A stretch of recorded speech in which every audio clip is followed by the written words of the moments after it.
27 রোজার রাতে সন্তান ফোন দিয়া বলে, বাবা আমি আগামীকাল রওনা দিলে রাত 2টা-3টায় গিয়া ঢাকায় নামবো, আমি সাহারি তোমাদের সঙ্গেই খাবো। মা বসে আছে, মায়ের সন্তানের বাবাও বসে আছে, সন্তান আসবে। রাত্র 2টা-3টা হয়ে গেছে, সাহারির সময় হয়ে গেছে, সন্তানের খবর নাই। শেষ টাইমে মা বাবা সাহারি খেয়ে ফজরের নামাজ পড়ে দরজার মধ্যে অপেক্ষা করতেছে, সন্তানের খবর নাই।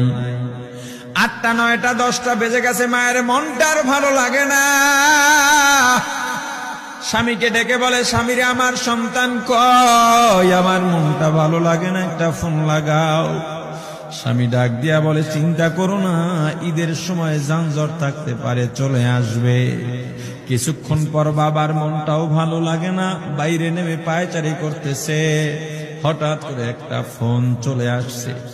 সন্তানের ফোন দেখে বাবার সে কি আনন্দ। ফোন রিসিভ করে যখনই সালাম দিল, অপর প্রান্ত থেকে সালামের উত্তরে সন্তানের কণ্ঠ পাওয়া যায় না। বাবা ডেকে বললেন, বাবা তুমি কে? এটা তো আমার সন্তানের কণ্ঠ নয়, তবে মোবাইলটা আমার সন্তানের। ওপার থেকে ডাক দেয়া বলে, আপনি কি এই লোকেই মোবাইলওয়ালার বাবা? বলে, হ্যাঁ।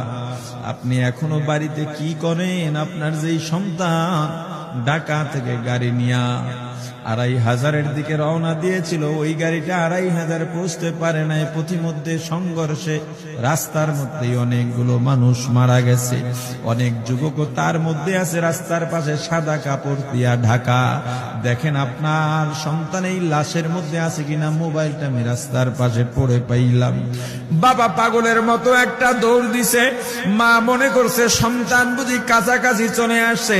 অন্যান্য সন্তানদের ডাক দেয়া বলে, তোরা কে, কোথায়, এদিকে আয়, তোদের ভাই বুঝি কাছাকাছি আসছে। আমার কলিজার টুকরা সন্তান, তোর বাবা যে আগায় আনতে গেছে, তাড়াতাড়ি নতুন চাদর বিছা, বালিশের কভার গুলো খুলে নতুন কভার লাগা, পানি গরম বসা, আমার সন্তান এসে গোসল করবে।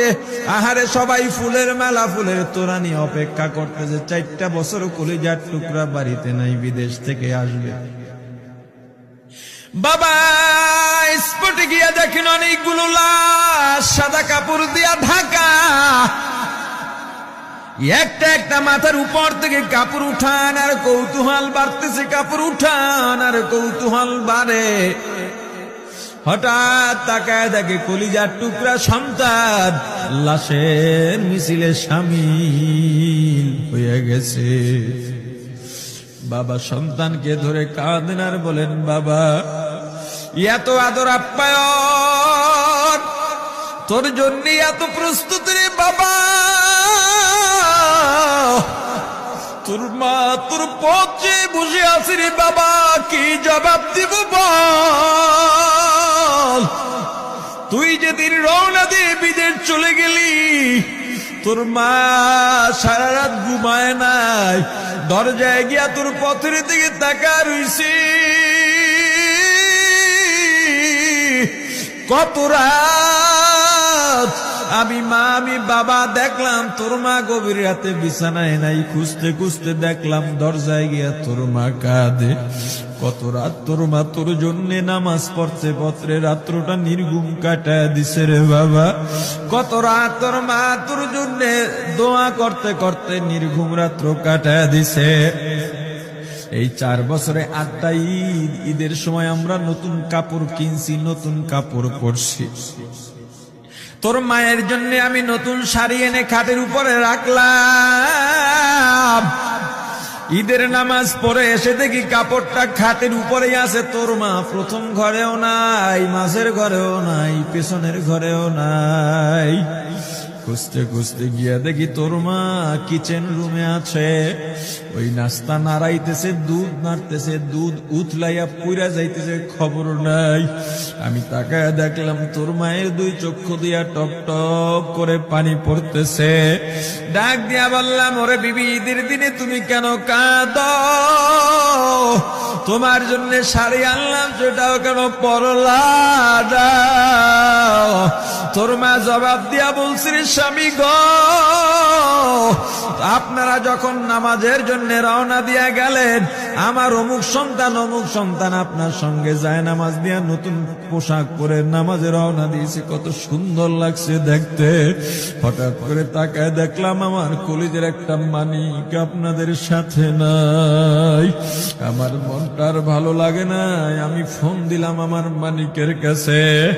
ফোন রিসিভ করে বলে, মা নাস্তা বানাইছি, খাইছি, এখনো ছুটিতে আছি, আনন্দ করতেছি, ঘোরাফেরা করতেছি, কিন্তু আমি মায়ের মন। আমি বললাম, বাবা তুই আমাকে পেটে ধরিস নাই, আমি তোকে পেটে ধরছি। আমাকে খুশি রাখার জন্য কত কথাই না বললি।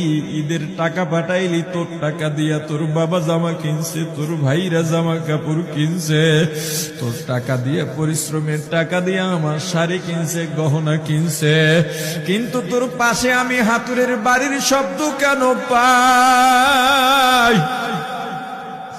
আমার সন্তান বলতে চায় না, পরে বলে, মাগো কাজ করতে আসছি, টাকা নিয়ে কাজ করি, ঈদের দিনেও আমাদের ছুটি দেয় না। ওরে স্বামী বলে, ঈদের দিনেও যেই সন্তান কাজ করে, এই শ্রমের টাকার শাড়ি আমি মা কেমনে পরব রে? ওরে বাবা, আজকে তুই আসবি, খবর শুনে তোর মা এক সপ্তাহ আগের থেকে ঘুমায় না, তোর জন্য কত রঙের পিঠা বানাইছি, তোর জন্য কত আয়োজন, আমি তোর মাকে কি বলবো বাবা বল। বাবা সন্তানের লাশ অ্যাম্বুলেন্সে উঠে বাড়ির দিকে রওনা দিছে।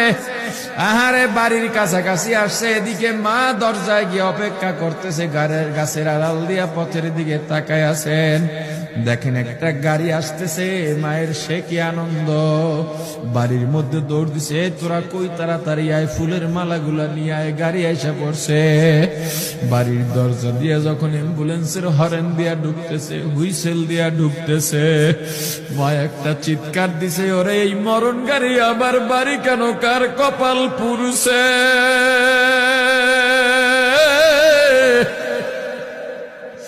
অ্যাম্বুলেন্সের দরজা খুলে তাকায় দেখে কলিজার টুকরা সন্তান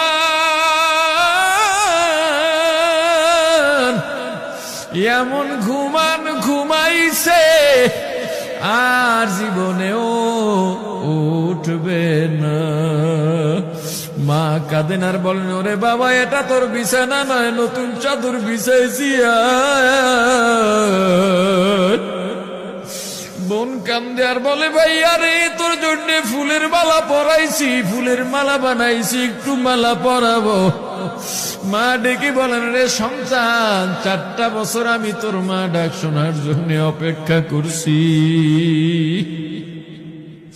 তোর জন্য গরম পানি করছিলাম, গোসল করবি, সেই গরম পানি যে তোর জীবনের শেষ গোসল হবে বুঝি নাই। ওরে পর্দালের মাগো, আর কোন ভাষায় বুঝাইলে বুঝবারে মা, দুনিয়ার জীবনটা ক্ষণস্থায়ী, এই দুনিয়ায় নাফরমানি করা যাবে না, এই দুনিয়ায় নাফরমানি করা যাবে না, অহংকার দেখাবার কিচ্ছু নাই, এই দুনিয়া ছেড়ে যাওয়া লাগবে। আল্লাহ এত দয়া করছেন, মায়া করছেন, ওই আল্লাহর সঙ্গে নাফরমানি করো না রে ভাই, ওই আল্লাহর নেয়ামতের অশুকরিয়া করো না, আল্লাহর নেয়ামতের শুকরিয়া আদায় করো, দুনিয়ার সব মোহ ত্যাগ করো, দলের মায়া ত্যাগ করো, দুনিয়ার মায়া ত্যাগ করো। এ আওয়ামী লীগ বিএনপি যারা করো, ক্ষমতায় যারা বারবার যাও, ক্ষমতায় তোমার দল গেলেই তুমি দাপট দেখাও, যুবকরে তোর 2টা পা ধরা লাগলেও পা ধরো রে ভাই। এই ক্ষমতা কিচ্ছু না, দাপট কিচ্ছু না, ওই কিয়ামতের ময়দানের নাজাতের চেয়ে বড় দাপট আর কিচ্ছু নাই। আল্লাহ রক্ত দিছেন, আল্লাহ জীবন দিছেন, আল্লাহর এই রক্ত আর জীবন দুনিয়ার কুফরি পুঁজিবাদী কুফরি গণতন্ত্রের জন্য দিস না। এই রক্ত আল্লাহর জন্য রাখ, এই জীবন আল্লাহর জন্য রাখ। আমার রাসূলের সুন্নাত দিয়া নিজেকে মোড়াইয়া নে, নিজের জীবনটা গড়াইয়া নে, ওই পরকাল হবে তোমার আমার জন্য মহা শান্তির জায়গা।